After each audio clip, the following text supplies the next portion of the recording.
dis quand même, fils, que le colon, c'est le blanc français. Mais avant le blanc français, il y avait quand même les Portugais qui arrivent au XVe siècle. Bon, en 1584, ils seront au royaume de Congo, n'est-ce pas? Et c'est là-bas. Mais quand ils arrivent, les Portugais, les premiers blancs, avant d'arriver là-bas, au sud de l'Afrique, ils passent par ici. Vous voyez? En 1472, ils arrivent dans ce que vous appelez aujourd'hui le Cap Estérias, qu'ils ont baptisé Cabo dos Esterais, le Cap d'Esparte. Ils reviennent d'où? Ils reviennent de São Tomé et Príncipe, qu'ils avaient découvert en 1471, le jour de la Saint-Thomas. C'est pourquoi ça s'appelle São Tomé.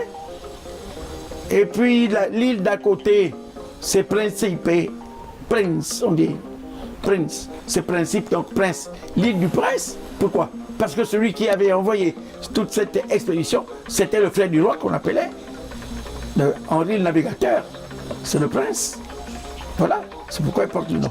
Eux, quand ils arrivent ici, 1472, ils vont baptiser donc toute la côte gabonaise où nous sommes issus de noms qui ont saisi le spécial.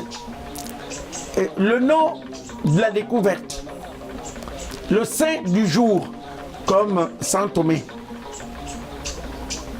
Une production locale, Cabo dos Esterais, le Cap d'Esparte.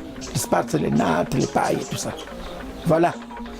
Le nom du saint du jour aussi, c'est Cabo de Santa Catarina ou Cap Sainte Catherine. Un événement qui survient pendant qu'ils sont là. C'est la mort, par exemple, de 5 marins, hein, de 7 marins, et qui sont enterrés quelque part, et ils donnent le nom de cette tombe. C'était Kamaïj. C'était Kama. Vous voyez, il y a des noms comme ça. L'inconnu du Fernavaz dit Mikenda Rolende. Mais eux, c'était Baya Olinda. Olinda était dans la pensée d'un jeune marin, sa dulcinée, son amour. Et sur les planches du Fernavaz, qui sont d'une beauté extrême, le gars reste là, pleurant un amour lointain. Et Olinda. L'inconnu dit Mikenda Rolende. Ils ont changé. C'est Baya Olinda, voilà, la grande plage de Olinda. Et les noms sont restés. Gabon, au lieu de Gabon, la rivière du Gabon, oh, c'est seulement le Congo. Entre parenthèses, plusieurs savants disent que ce n'est pas vrai cette histoire-là. Que le Rio du Gabon, on appelait le coin de l'estuaire, Iliwazigaba, et c'est ce nom qu'ils auraient. Il y a plein de choses. L'autre, c'est Gaba, ça veut dire Gaba, c'est là où il y a la frontière entre le Congo et un autre pays. Bon, vous voyez. Bon, mais enfin, officiellement, on parle de Rio de Gabon, la rivière du Gabon, Gabon, donné Gabon, vous voyez. Rio du... Les navigateurs qui sont arrivés au XVe siècle, avant les colons qui vous préoccupent là, il y avait un qui s'appelait Fernand de Vaux. En fait, il n'était pas portugais. Il s'appelait Ferdinand de Levaux. C'était un Français. Mais ça donnait naissance à Fernavaz. Vous voyez? Ça donnait naissance à Fernando Po. Le nom de Fernando Po.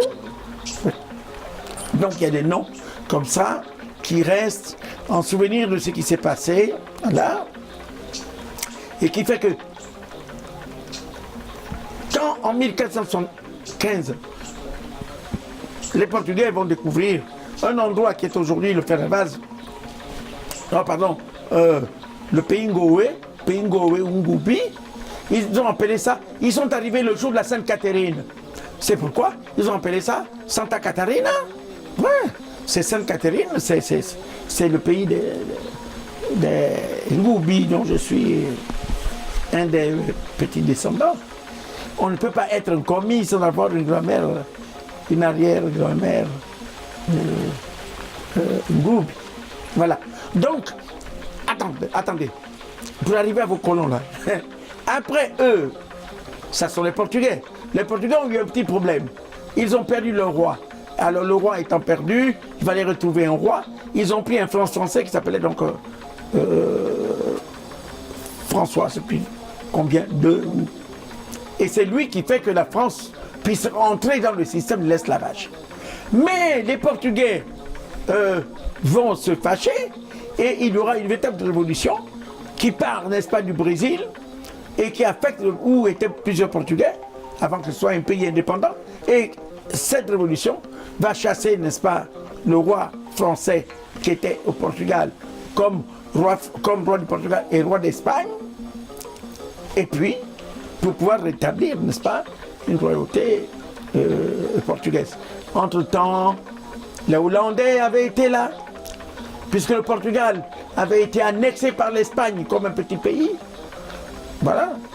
Et ces Hollandais sont arrivés ici, dans l'estuaire, où ils ont fait du commerce de l'autre côté, du côté de Cocobiche, mais dans les pays qui sont revenus après à l'Espagne. Et l'Aube est grande et l'Aube est Nino. Donc, ces îles que l'on voit quand on est à Cocobiche, vous les voyez comme ça. Et même au Cap Esterias, si vous allez un jour au Cap Esterias, vous regardez au large. Eh bien, ils faisaient du commerce là, et il y avait des Ndiwa, d'autres populations gabonaises qui faisaient. Ces populations étaient fâchées de ce commerce, de cette concurrence, et ils vont massacrer les Portugais, les Hollandais. Plusieurs années après, en 1690, les Hollandais sont venus. Ils ont massacré tous les Ndiwa qui étaient, n'est-ce pas, à l'île d'Ambelec ou à l'île d'Ambé, c'est aujourd'hui l'île Perroquet au large. Mais cette île, non, qui est à côté de l'île Perroquet, mais cette île qu'ils ont appelée du nom d'un de mes patrons, Konig, c'est roi. Quand on met Konig, petit roi, c'est l'île du petit roi. Et qui s'appelait François Radembilo Konigué. Alors, nous sommes dans un truc de partage.